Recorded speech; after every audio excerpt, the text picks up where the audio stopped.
So there are two different kinds of wills, and both are very important. Today I'm going to talk about a living will.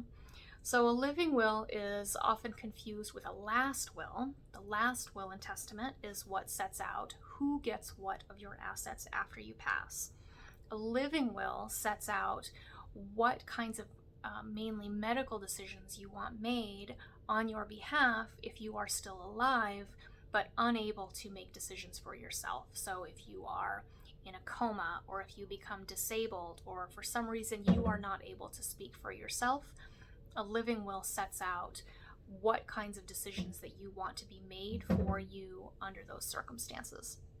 So a living will can also clarify at what number of days, after how much time, after what kind of doctor's prognosis that you want end-of-life decisions to be made on your behalf.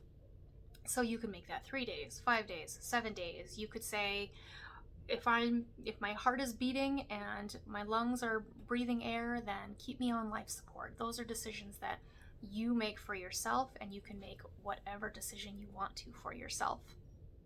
You want to put that in writing so that your family doesn't have to agonize over what that decision would be for you, so that nobody's arguing, it's already an emotional time, and so we don't need to make that worse by everybody trying to figure out how to carry out what you would have wanted.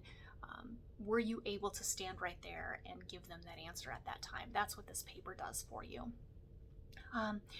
And so you can have it say, after a number of days, if there's no improvement and the doctor says it's probably not going to get better, then it's time to go ahead and make that decision.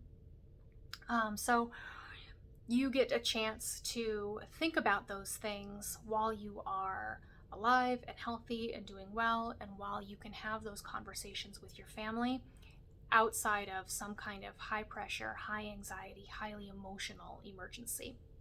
So a living will set out those directives for you and take care of that piece. Hopefully you never need it, but it's another one of those things that you definitely want to have in place just in case.